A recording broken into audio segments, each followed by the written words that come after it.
ചില പ്രായമുള്ള വല്യുമ്മമാരൊക്കെ സ്വർണത്തിന്റെ തകിട് ഇങ്ങനെ സൂക്ഷിച്ചു വെക്കും. സ്വർണത്തിന്റെ ഒരു ചെറിയ കഷ്ണം, ഒരു മോതിരം, ഒരു കമ്മല്. എന്തിന്? മോളെ കല്യാണത്തിന്.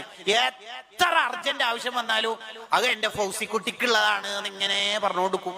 എന്റെ മോള് 17 വയസ്സായി, ഓളെ കല്യാണത്തിന് ഉമ്മാമ ഉണ്ടാവോന്ന് അറിയില്ല, ഉള്ള കാലത്ത് തന്നെ കെട്ടിക്കണേന്ന് ഇങ്ങനെ പൂതി പറയും. അതങ്ങനെ സൂക്ഷിച്ചു വെക്കും ഇഷ്ടപ്പെട്ട മോളെ കല്യാണത്തിന്. അങ്ങനെ നബി സല്ലല്ലാഹു അലൈഹി വസല്ലം തങ്ങള് പാത്തു വെച്ച ഒരു ദുആ ഉണ്ട്. എല്ലാ നബിമാർക്കും അങ്ങനെ ഒരു ദുആയിന് ചാൻസ് അല്ലാഹു കൊടുത്തിന്. ആ ദുആ ചെയ്യുന്നു, ഉത്തരം കിട്ടുന്നു. അതാണ് ആ ദുആന്റെ പ്രത്യേകത. അമ്പിയാക്കളുടെ ദുആ പൊതുവിൽ ഇജാബത്ത് ഉണ്ടാവും, പക്ഷെ ഈ ദുആന്റെ പ്രത്യേകത ദ്വാരുന്ന ഉടനെ റിസൾട്ടാണ്. എല്ലാ അമ്പിയാക്കളും ദ്വാരുന്ന തീർന്ന്. നബി സല്ലല്ലാഹു അലൈഹി വസല്ലം തങ്ങൾ അങ്ങനെ ആ ദ്വാ തൊടാണ്ട് അങ്ങോട്ട് പാത്തു വെച്ചിട്ടുണ്ട്. ഇപ്പൊ എടുക്കണ്ട, ഇപ്പൊ അങ്ങനെ തട്ടിമുട്ടി അങ്ങനെ പോവാ. ഇഷ്ടക്കാരനായ ഹംസ അങ്ങള് കരള് ചവച്ച് തുപ്പപ്പെട്ടിട്ടുണ്ട്. എന്റെ ഇഷ്ടക്കാരെല്ലാം കൊല്ലപ്പെട്ടിട്ടുണ്ട്. എന്റെ പൊറ്റുമോന് സെയ്ദർലാനുവിന്റെ തൽച്ചോറ് പൊട്ടിത്തെറിക്കുമാർ അവർ കൊന്നിട്ടുണ്ട്. ജാഫറിന് 80-ലധികം മുറിവ് വന്നിട്ടുണ്ട്. അങ്ങനെ എന്തൊക്കെ കഷ്ടപ്പാട്.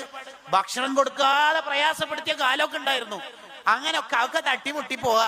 ഇപ്പൊ അത് ദ്വാരക്കണ്ട, എടുക്കണ്ട എന്ന് പറഞ്ഞ് എല്ലാ പ്രശ്നവും അതിജയിച്ച് അത് ആഖിറത്തിൽ എടുക്കാം എന്ന് വിചാരിച്ച്. എന്തിനെ? ലിക്കുല്ലി നബിയിൻ ദഅവത്തും മുസ്തജാബ. എല്ലാവർക്കും അങ്ങനത്തെ ദുആ ഉണ്ടായിരുന്നു. എല്ലാ നബിമാരും ദുനിയാവെന്ന് തന്നെ ദുആർന്ന് തീർന്നു. ഫദ്ദഖർതു ദഅവതി ശഫാഅത്തു ലി ഉമ്മതി യൗമൽ ഖിയാമ. എന്റെ ഖിയാമത്ത് നാളിൽ എന്റെ ഉമ്മത്തിന് വേണ്ടി ഞാൻ ആ ദുആ എടുത്തു വെച്ചിട്ടുണ്ട്. എന്തെല്ലാം കഷ്ടപ്പാട് വന്നിട്ടുണ്ട് തങ്ങൾക്ക്. 29-ലധികം തവണ വധശ്രമം നടന്നിട്ടില്ലേ? ഭ്രാന്തെന്ന് വിളിച്ചിട്ടില്ലേ? കൂക്കി വിളിച്ചിട്ടില്ലേ? ഒരു സമയത്തും ആ ദുആ ഉണ്ട് എന്ന് ഓർമ്മയൊക്കെ ഉണ്ട്, പക്ഷെ എടുത്തിട്ടില്ല. നമുക്ക് വേണ്ടിയിട്ട് കരുതി വെച്ചിട്ടുണ്ട് തങ്ങൾ, നമുക്ക് വേണ്ടി കരുതി വെച്ചിട്ടുണ്ട്.